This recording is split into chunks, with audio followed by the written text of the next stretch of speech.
I am not from here, so I will speak slowly so my accent doesn't get in the way. I've been listening to you for 6 months, listening to you on YouTube, and it's about asking. Asking, but I want to be sure that what I'm asking the right thing for me, not asking something that is going, at the end of the day, going to be bad. You're not trusting your asking? At the beginning I was, and the more time is going by, I'm getting doubt. Well, you're asking from wherever you are, and you're going to continue to refine your asking, that's certain, but why the doubt? I think that many things are getting in the way. At the beginning, it was really clear. I've been in a relationship for like 17 years, and when I started, it was clear that I wanted to get out of it. But time is passing by. The person is not really getting out of the way, and it's like I'm staying. That's what we were talking about in the very first words that we spoke today. That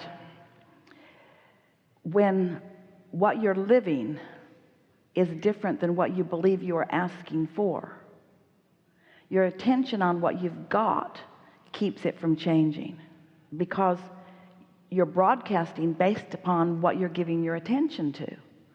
And so if you've come to a sort of conclusion that this isn't working, then you're perpetuating that.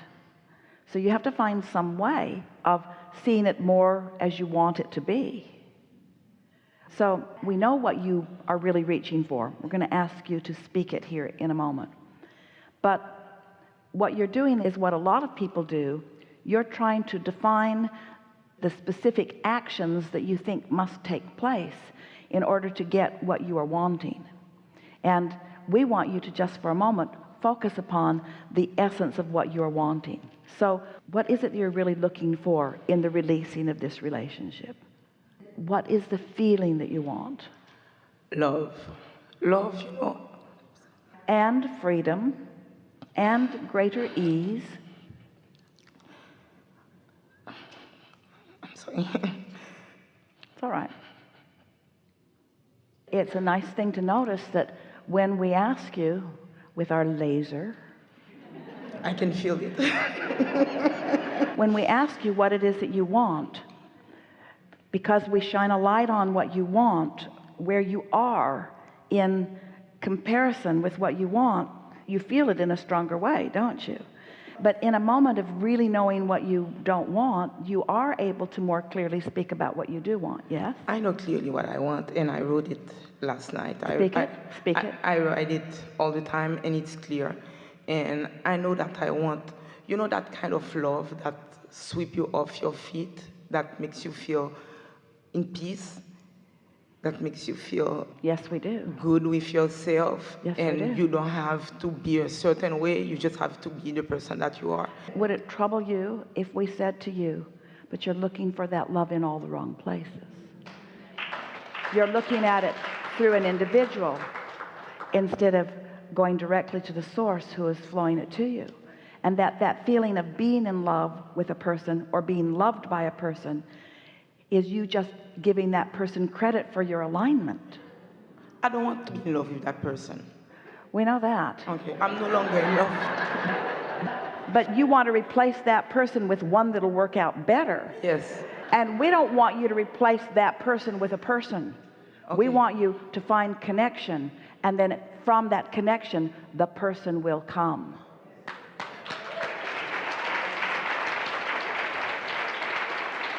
The realness of what you're living is making you not find connection with who you are. Sometimes I think I have it. Certainly. Sometimes I feel connected, and at this moment, just not when you're talking about that subject. That subject drives you right off the bridge. Exactly. When I'm not thinking about it, then I'm just thinking about the feeling where I want to be, like the way I would be if this was in my life. That's at this moment I see people apparently that are in the situation I would like to be in. I don't know if I'm clear. Yes, you are clear. And is that good or? We're going to approach this from just a little different perspective here, because Esther had that with Jerry, that gooey, wonderful. And then Jerry made his transition in a non-physical rat bastard that he is.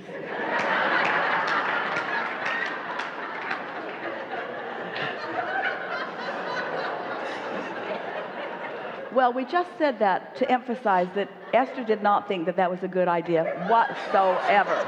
Whatsoever. And if she had had control of his life experience, he would still be sitting right here.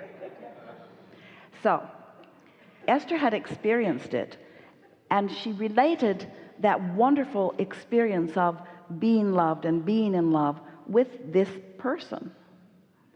And then when he wasn't here in the format that he had been before, so she couldn't use his behavior and his relationship with her as her reason to be in that state of alignment.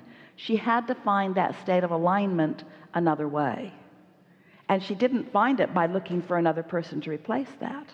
You see what we're getting at? Yes. Because that's irreplaceable.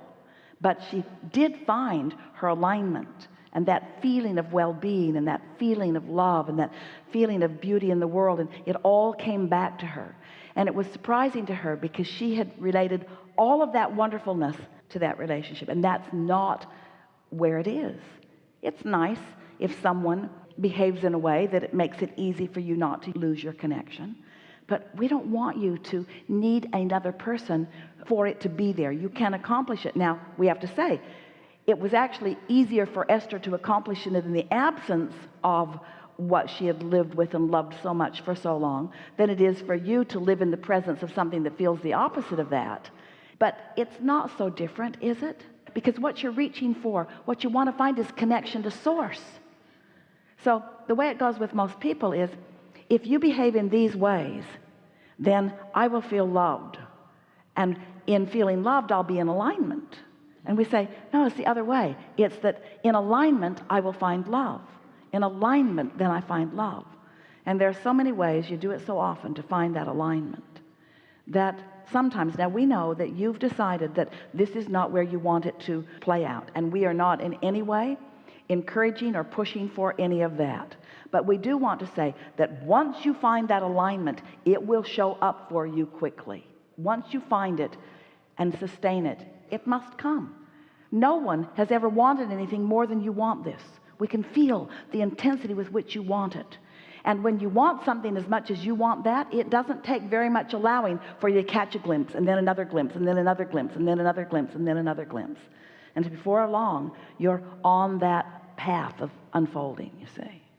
How to stay there and not go back all the time to what? You see, we could feel that. Did you feel her get zapped?